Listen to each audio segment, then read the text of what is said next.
아침에 나로 주의 인자한 말씀을 듣게 하소서. 성도 여러분 안녕하세요. 화요일입니다. 오늘도 하나님의 사랑이 여러분들의 삶의 자리에 가득하기를 간절히 소망합니다. 말씀 한 곳 봅니다. 열왕기하 23장 1절부터 9절까지의 말씀을 봉독해 드립니다. 왕이 보내 유다와 예루살렘의 모든 장로를 자기에게로 모으고 이에 왕이 여호와의 성전에 올라가매 유다 모든 사람과 예루살렘 주민과 제사장들과 선지자들과 모든 백성이 노소를 막론하고 다 왕과 함께 한지라. 왕이 여호와의 성전 안에서 발견한 언약책의 모든 말씀을 읽어 무리의 귀에 들리고 왕이 단 위에 서서 여호와의 앞에서 언약을 세우되 마음을 다하고 뜻을 다하여 여호와께 순종하고 그의 계명과 법도와 율례를 지켜 이 책에 기록된 이 언약의 말씀을 이루게 하리라 하며 백성이 다 그 언약을 따르기로 하니라.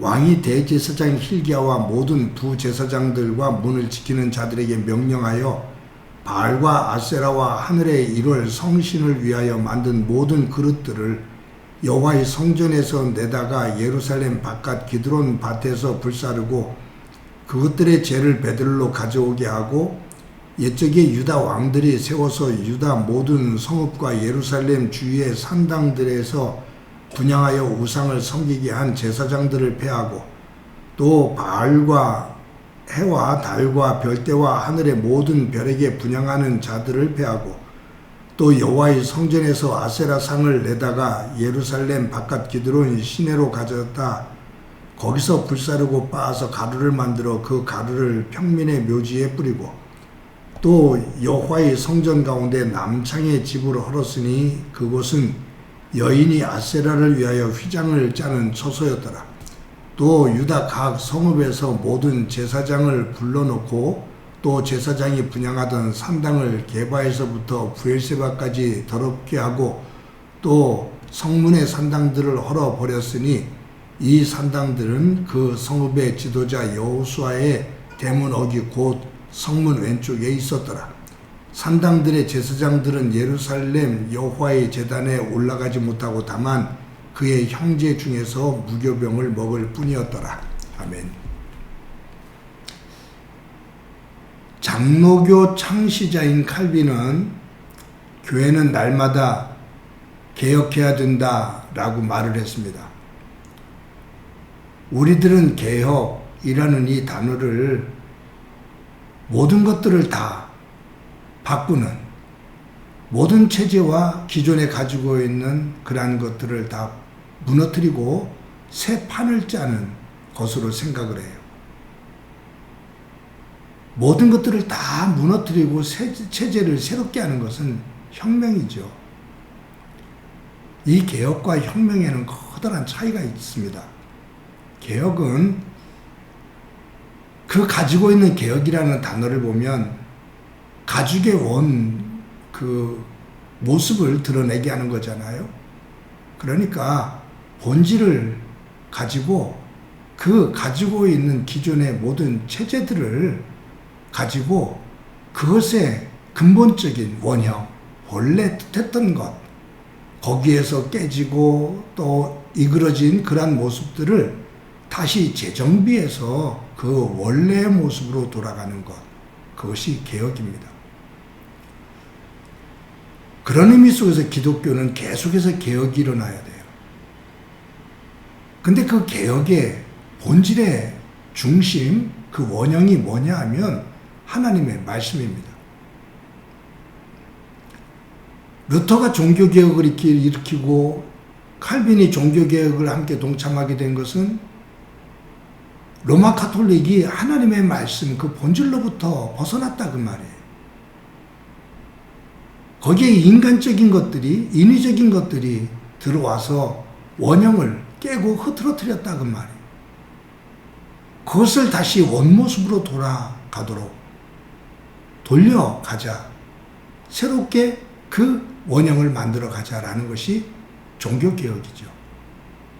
그렇게 볼 때 지금도 우리는 교회 안에서 이러한 개혁들이 꾸준하게 일어나야 됩니다. 근데 이 개혁의 중심에는 하나님의 말씀이 기준이죠. 근데 제가 볼 때 이 개혁이 일어나려면 전제되어지는 것이 뭐냐면 하나님의 말씀인데, 우리가 하나님의 말씀으로부터 벗어났습니다. 하나님의 말씀의 그 모양을 변형시켰습니다. 그 본질을 변질시켰습니다라는 것을 깨닫고 고백이 돼야 돼요. 이것을 우리는 회개라고 말하죠. 하나님의 말씀을 보고 하나님의 말씀을 들은 다음에 그 말씀의 원형, 그 본질을 깨닫고, 아, 이 원형, 이 본질로부터 우리가 멀리 떨어져 있구나, 멀어졌구나, 모양이 바뀌었구나, 내용이 바뀌었구나, 변질됐구나 라는 것을 깨달으면 그것을 인정하고 하나님 앞에 회개할 때 그 회개에서부터 그 본질로 돌아가는 개혁은 시작이 됩니다. 이것이 회개가 되지 않으면 진정 개혁은 하나님 안에서 만들어질 수가 없지요. 그래서 종교개혁을 일으켰던 마틴 루터는 그가 외쳤던 슬로건 가운데 하나가 오직 말씀으로, 어떤 그 무엇보다도 하나님의 말씀으로 돌아가자라는 거였어요. 요시아는 유다 나라의 16대 왕입니다. 우리가 어제 보았지만 그의 조부 므낫세 왕, 그의 부친인 아몬 왕, 그들은 온갖 우상을 섬기면서 악을 행했어요. 그들은 그곳에 성전 안에 우상들을 직접 만들어 놓고 일월성신을 섬기고 정말로 모든 잡신들을 섬겼어요. 근데 요시야 왕이 이제 하나님의 말씀을, 성전을 회복하는 가운데 하나님의 율법책을 발견하게 되고 그 율법책, 하나님의 말씀을 기준으로 해서 변하는 거죠. 개혁을 일으킨 겁니다. 요시야 왕은 하나님의 말씀을 읽고 눈물로 통해자복을 해요. 그리고 그 말씀으로 돌아갑니다. 모든 신하들과 백성들, 제사장들 모두를 모아요. 그리고 이제 우리 하나님 말씀으로 돌아가자. 하나님으로부터, 말씀으로부터 우리가 너무 멀리 나왔다. 우리가 그 하나님의 말씀을 너무 왜곡시켰다, 변질시켰다. 우리 하나님 말씀으로 돌아가자라는 겁니다. 그때 모든 백성들이 함께 동의를 합니다. 그리고 언약을 세우지요. 그런데 그 다짐 이후에 요시야 왕은 그냥 끝나는 것이 아니라 행동으로 옮깁니다.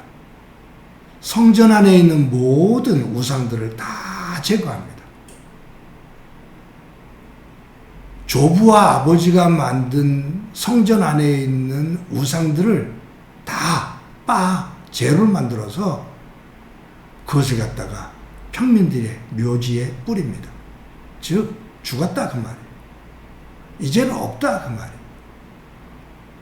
그러면서 그는 모든 우상들을 제거하고 또 잘못되어진 제도들을 하나님 중심으로 하나하나 바꿔나갑니다.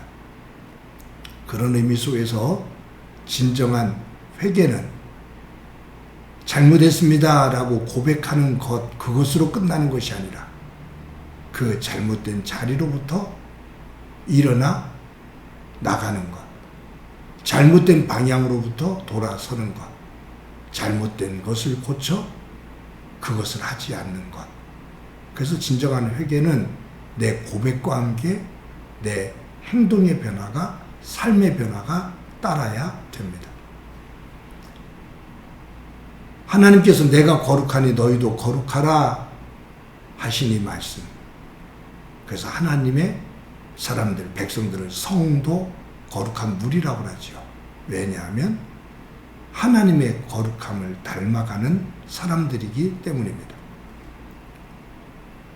사랑하는 성도 여러분, 오늘도 저와 여러분이 하나님의 말씀을 중심으로 우리의 삶의 자리를 돌아보고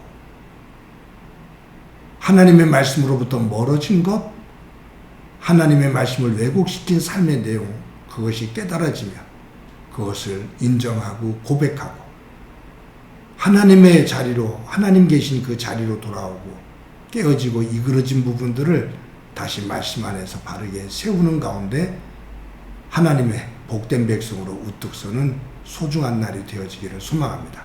한번 기도드립니다. 하나님의 은혜를 감사합니다. 오늘도 귀한 날 주신 것 감사합니다.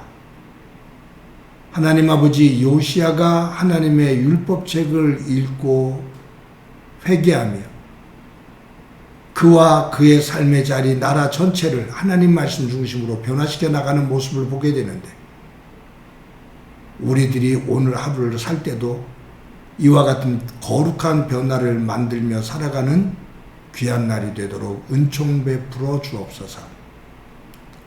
내가 거룩하니 너희도 거룩하라 하신 하나님의 말씀에 따라 하나님의 거룩함을 닮아가는 귀한 날 되게 하옵소서. 예수님의 이름으로 기도드립니다. 아멘.